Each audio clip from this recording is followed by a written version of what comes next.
अस्सलाम वालेकुम, welcome to my YouTube channel.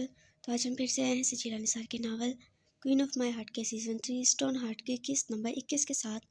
तो किस्त को स्टार्ट करने से पहले चैनल को जरूर सब्सक्राइब कीजिएगा। तो चलिए बढ़ते हैं अब हम किस्त की जानिब। नहीं मोम, मुझे ये निकाह कबूल नहीं। वो ये महज सोच ही सका था। इन अल्फाजों की अदायगी चाहते हुए भी इसके लबों से हो ना पाई थी।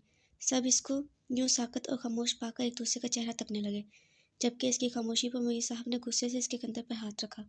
सकर, मौलवी साहब कुछ पूछ रहे हैं। मोई साहब ने हर लफ्ज़ पर जोर देते इससे कहा तो वो होश की दुनिया में लौटा और खाली निगाहों से पहले मोई साहब और फिर मौलवी और फिर बाकी सबको देखा। मोई साहब तो इसे गहर पर साथी नज़रों से, अलबत्ता बाकी सब अजीब नज़रों से इसे देख रहे थे। मोई साहब के इशारे पर मौलवी साहब ने इन कलमात को दोबारा से दोहराना शुरू किया। सकर ज़ुहान मुस्तफ़ा, अल्लाह को हाज़िर जानकर और इन गवाहान की मौजूदगी में आपको ये निकाह कबूल है? मौलवी साहब से दोबारा इन अल्फाज़ों को सुनते इसने गहरा सांस भरा, जैसे इस निकाह के इकरार के लिए ऐसी सांसों की ज़रूरत हो। जी, मैं कबूल करता हूँ। इसके यूँ कबूल करने पर मीर साहब ने ज़रा सुख का सांस लिया था। बेशक वो इससे शादी खुश न थे, लेकिन सबकी मौजूदगी में सकर का यूँ खामोश रहने से इसे अपनी इज़्ज़त की धज्जियाँ उड़ती महसूस हो रही थी। क्या आपको ये निकाह कबूल? एक बार फिर से इससे पूछना चाहा। जी, मैं कबूल करता हूँ, कबूल करता हूँ। सकर मौलवी साहब के अल्फाज़ों को मुकम्मल होने से पहले दोबारा बोला कि गोया इसकी समाअतें दोबारा ये अल्फाज़ सुन न पाईं। जबकि मौलवी साहब ने भी दोबारा न पूछते इसकी जानिब पेपर्स बढ़ाए थे, जिन पर इसने जल्दी-जल्दी साइन करते वापस किए थे। यशमल के कबूल करते ही वहाँ मौजूद चंद अफराद ने मौलवी साहब को मुबारकबाद दी और अपने मुलाजिम से कहते इन्हें इस जगह भेजा जहाँ दस्तरखान का इंतज़ाम था, ताकि वो खाना खा सकें। जबकि सकर वहीं अपनी जगह पर सर झुकाए बैठा, इसने सर सीधे सबको मुबारक का जवाब दिया था।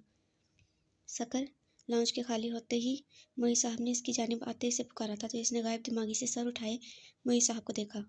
आओ कुछ खा लो। इसने नरमी से इसका कंधा थपथपाए कहा तो इसने सर नफ़ी में हिलाया और सोफे से उठा था। मुझे भूख नहीं, मेरा दम घुट रहा है यहाँ, मैं यहाँ से जाना चाहता हूँ। सकर अपना दिल मसलते बोला और बिना मोई साहब की कोई बात सुने वहाँ से निकला था। जबकि करीब दरवाजे लाउंज के दरवाजे के करीब खड़ी यशमल को इसने देखना भी ज़रूरी नहीं समझा था। मोई साहब मुठियाँ भींचे यशमल के करीब आए थे। यशमल, मैं नहीं जानता तुम लोगों ने शादी क्यों की है। सकर का रवैया देखो, वो तुम्हें पल में छोड़ देगा। तुमने क्यों शादी की है इससे? मोई साहब बेबस से बोले तो वो मुस्कुराती इनका हाथ थाम गई। डैड, आप फ़िक्र मत करें, वो मुझसे ख़फ़ा है इसलिए ऐसे कर रहा है। आप परेशान मत हो, वो मुझे नहीं छोड़ेगा। वो अपनी ज़ख्मी मुस्कुराहट लिए इनका हाथ थपथपाए बोली। ख़फ़ा क्यों? ऐसा क्या रिश्ता था तुम लोगों में? तुम दोनों कब एक दूसरे से मोहब्बत करने लगे? और अचानक शादी? मेरी समझ से सब बाहिर है यशवंत, मैं मजबूर हो गया बस तुम्हारे सामने। लेकिन तुमने खुद को बर्बाद कर लिया, मुझे अफ़सोस है, मैं तुम्हारी इस बर्बादी से रोक ना पाया। मोई साहब ने शिकायती नज़रों से इसे देखते कहा, जो बिना कुछ बोले इसके सीने से लगी थी। आप ज़्यादा मत सोचिए, परेशान मत हो डैड। वो अपनी मोहब्बत में सबको तकलीफ़ पहुँचा चुकी थी, अपने डैड को भी, जो उस पर जान छिड़कता था। मुझे अब सकर के घर जाना होगा। वह इनसे लगौती इनकी नम आँखें देखते बोली। नहीं, ऐसा नहीं है, वो तुम्हें नहीं लेकर गया, तुम भी मत जाओ। वो अब सख्ती से बोले। डैड प्लीज़, मुझे वो करने दें जो मैं कर रही हूँ। एक दिन आप कहेंगे कि जो मैंने किया वो ठीक था, और प्लीज़ अब परेशान मत हो, वो मुझे नहीं छोड़ेगा। यशमनी ने समझाते हुए बोली तो मीर साहब ने होंठ भींचे। सर इस बात में हिलाया तो वो भी इनसे दोबारा मिलती वहाँ से निकली थी। जब से बादल ने इन्हें सकर की खबर सुनाई थी, तब से सब घरवालों के पैर ज़मीन पर नहीं टिक रहे थे। और फिर मंगनी की डेट फरवरी की 10 तय पाई थी, जिसमें 12 दिन ही बाकी थे। वैसे तो इनका इरादा फरवरी के लास्ट में करने का था, लेकिन सकर की वजह से इन्होंने यही दिन रख दिया। अब इसी तैयारी में मशगूल थे, क्योंकि बादल की ज़िद पर वो लोग 10 को मंगनी और 11 तारीख को इनका निकाह करने वाले थे। लेकिन शर्त यह तय पाई थी कि वो रुखसती का भी मुतालबा नहीं करेगा, जिस पर इसने बिना किसी बात के हामी भरी थी। इसके लिए फिलहाल इतना ही काफ़ी था कि इसके निकाह में आने वाली थी। शाहज़ल के फ़ोन पर होती मुसलसल बैल तीसरी बार खुद ही चीखें बंद हो गई थी, लेकिन कोई भी फ़ोन उठाने के लिए मौजूद न था। एक बार फिर से फ़ोन चीखना शुरू हुआ था। शाहज़ल नीचे से उठता कमरे में आया और फ़ोन उठाते देखा जहाँ 5 मिस्ड कॉल्स थी। इसने सर गुजारे देखा तो वो कॉल सकर की थी। सकर की कॉल्स खैर ही हो। वो खुद से बड़बड़ाता इसके नंबर पर कॉल मिलाने लगा, जो कि पहली ही बेल पर उठा ली गई थी। सॉरी यार सकर, मैं नीचे था, मोबाइल ऊपर कमरे में था इसलिए उठा नहीं सका। सकर के फ़ोन उठाते इसने वजाहत दी। इट्स ओके शाहज़ल, मुझे कुछ बात करनी थी अगर तुम अकेले हो। सकर कैफ़े में बैठा इर्द गिर्द देखते इससे बोला। वहाँ इस पोर्शन में इक्का दुक्का ही लोग मौजूद थे। हाँ बोलो, सुन रहा हूँ, शाज़िल बेड पर बैठते बोला। मैंने शादी कर ली। सकर बिना कोई तमीज़ बांधे सीधा मुद्दे की बात बोला। क्या? शाज़िल की क्या पर इसने ठंडी आ भरी थी। मैंने शादी कर ली। अब के वो अपने लफ्ज़ों पर जोर देते बोला। कैसे, कब, किससे? इतने सारे बेवक्त सवालों पर सकर ने होंठ भींचे थे। सकर, मैं कुछ पूछ रहा हूँ, शाज़िल ने दोबारा हैरत से कहा। शाज़िल लड़की है, यशमल, आज ही निकाह किया है, इसने मुख्तसर सा बताया। यशमल वही है ना जिसके तुम बॉडीगार्ड हो? शाज़िल ने इससे लड़की के मुतल्लिक़ यकीन दहानी चाही थी। हाँ वही है। सकर की बात पे इसका दिमाग चकराया था। सकर पागल हो गया, तुमने ऐसे कैसे निकाह कर लिया, वो भी इस लड़की से? शाज़िल को समझ नहीं आया वो इसे कैसे कहे। शाज़िल मुझे करना पड़ गया इससे निकाह। हालात सकर की समझ से खुद बाहर थे। ऐसी भी क्या मजबूरी थी जो करना पड़ गया निकाह, हाँ? शाज़िल ने तहम्मुलाना अंदाज में पूछा। अब जो इसने कारनामा करना था कर दिया, अब गुस्सा करके क्या फ़ायदा था, जबकि दूसरी जानिब मुकम्मल खामोशी छाई थी। सकर, हेलो, सुन रहे हो तुम? शाज़िल ने फ़ोन कान से हटाए इसे देखते पूछा जहाँ कॉल चल रही थी। मुझे अच्छी लगती है वो। सकर ने दिमाग में आने वाली पहली चीज़ को वजह बनाकर इसके सामने रखा तो वो इसे हकीकत नहीं बता सकता था। बेशक शाज़िल इसका भाई, इसका जिगरी यार था, लेकिन यशमिन इसकी बीवी थी और वो इसका किया घटिया कारनामा इसके सामने खोल नहीं सकता था। जो भी था, वो लड़की अब इसकी इज़्ज़त थी। अगर मोहब्बत थी तो यूँ निकाह करने की क्या ज़रूरत थी? घर बात करते, ज़ुहान मामू ने कौन सा तुम्हें मना कर देना था, बल्कि वो खुश होते सकर। शाज़िल ने सदमे से कहा, यार अब क्या करूँ, कर लिया निकाह तो बस जो होना था हो गया। सकर ने सर कुर्सी की पूँछ से टिकाए कहा, ज़ुहान मामू ने तुझे घर के बीचों बीच चित्तौड़ करनी है सकर, जो अजीम कारनामा तुमने सर अंजाम दिया है। और मुझे सोचकर अफसोस हो रहा है कि तुम्हारी बीवी के सामने मामू के 10 नंबर की जूती तुम पर बरसेगी। शाज़िल की बात सुनते हुए फीका सा हंसा। तभी तो तुम्हें बताया है, सकर ने एक चाय का इशारा करते कहा।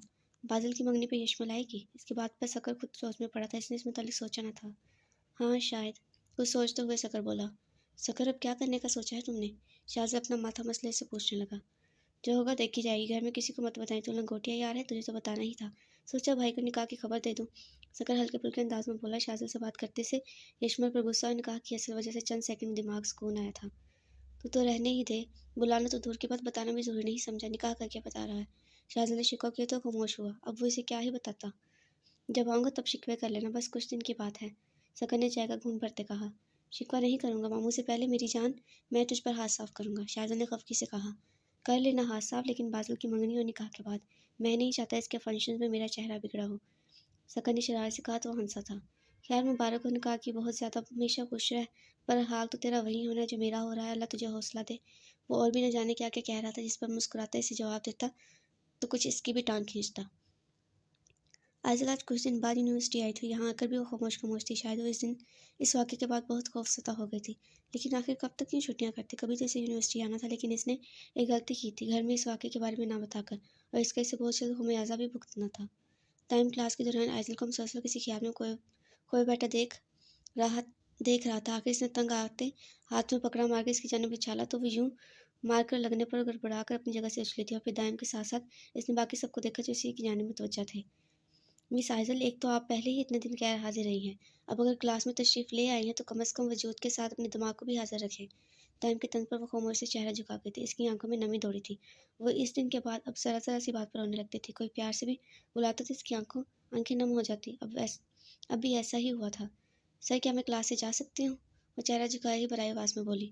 जी जी, क्यों नहीं, बाप की यूनिवर्सिटी और क्लास ना भी लें तो कोई मसला नहीं। एक और तंज जिस पर वो बिना कुछ बोले बैग उठाए क्लास से निकली थी। इसके यूँ जाने पर इसने होंठ भींचे दरवाजे की जानिब देखा और फिर क्लास को देखा जो दम साधे इसे ही देख रही थी। दाएं सर झटकते कुर्सी पर बैठकर नोट्स देखने लगा था, अलबत्ता सारा ध्यान आइज़ल की जानिब ही था। आइज़ल क्लास से बाहर आती हजूम में इधर-उधर देखती घूमने लगी थी। दिल बहुत उदास था। इसकी जान से प्यारी बहन, कज़न, दोस्त की मंगनी और निकाह था। इसे इसकी बहुत खुशी थी, लेकिन दिल इस कदर वीरान था कि इसकी खुशी इस वीरानी के सामने मानत पड़ी थी। वो अभी भी अपने ध्यान में इर्द-गिर्द देख रही थी कि कोई इससे टकराया था। सॉरी, गलती से। वो कोई लड़का था जो शायद गलती से इससे टकराया था। इट्स ओके, आइज़ल ने नॉर्मल अंदाज में कहा तो मुस्कुराता पलटा था। आइज़ल की अचानक ज़मीन पर नज़र गई तो वहाँ कोई रुमाल गिरा हुआ था। शायद इसी लड़के का ही है। वो रुमाल उठाते खुद से बुड़बुड़ाई उस लड़के को आवाज़ दी थी। ये आपका रुमाल है शायद? आइज़ल के यूँ पूछने पे इसने अपने पॉकेट्स चेक किए और मुस्कुराता इसकी जानिब आया, मतलब इसी का रुमाल था। इस लड़के ने इर्द-गिर्द देखा जहाँ सब अपनी मस्तियों में गुम थे। किसी का इन पर ध्यान नहीं था। और फिर इससे रुमाल पकड़ता इसके नाक के करीब किया था। ये सब इतनी जल्दी हुआ कि वो समझ ना पाई थी। इस पर बहुत तेज़ किसी चीज़ की खुशबू थी, जिससे इसे अपना सर चकराता महसूस हुआ था। इस लड़के ने धीरे से इसका हाथ पकड़ा और इस अंदाज में से दूसरी जानिब ले जाने लगा जैसे ये दोनों अब कपल हों। जबकि आइज़ल की आंखों के सामने अंधेरा छा रहा था। सुनसान साइड जाते इसका बैग इससे ज़मीन पर गिरा था। इससे आगे आइज़ल को नहीं मालूम था इसके साथ क्या हुआ था।